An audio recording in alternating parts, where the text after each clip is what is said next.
무릎에 물이 찼어요. 빼야 할까요? 둬야 할까요? 이렇게 진료 보실 때 물어보는 분들이 많습니다. 이 질문에 대해서 설명을 드리려면 우선은 무릎 안에 활액막하고 이제 활액이라는 구조를 좀 설명을 드려야 합니다. 그래서 무릎을 싸고 있는 이제 관절낭이 있고 관절낭의 안쪽 면을 활액막이라고 합니다. 활액막의 안쪽에서는 끈적끈적한 점성에 활액이 분비되는데, 활액은 무릎 관절을 보호하고 마모를 방지하기 위한 윤활액 역할을 하기도 하고, 또 신경과 혈관이 없는 연골에 영양분을 제공하는 역할을 해요.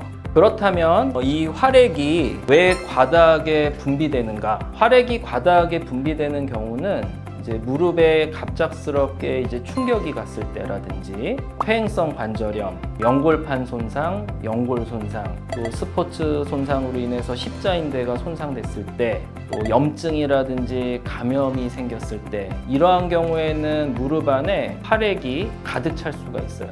예를 들어 MRI를 보면 이게 이제 무릎 관절의 어떤 단면을 보는 것인데, 이렇게 관절 안쪽에 하얗게 차 있는 것, 이런 것이 이제 활액이 가득하게 찬, 이제 물이 찼다고 표현하는 것이죠. 그렇다면 이렇게 물이 찼을 때 어떠한 현상이 생기는가? 한정된 공간 안에 물이 많이 차고 압력이 증가하니까 이제 무릎이 많이 아프고 환자분들이 이제 철룩거리면서 병원에 찾아오시기도 하고요.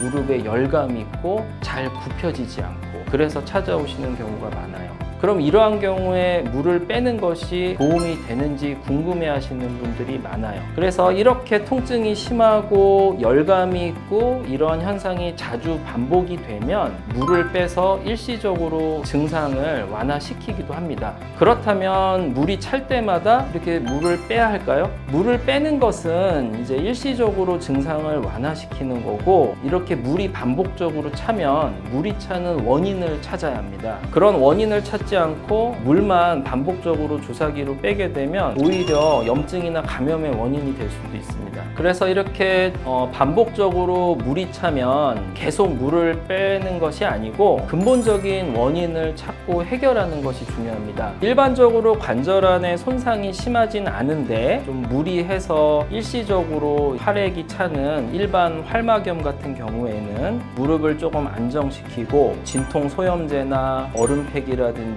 가벼운 물리치료로 이제 치료가 가능하고요. 만약에 이제 계속 반복적으로 물이 차면 이제 MRI 같은 검사를 하게 돼요.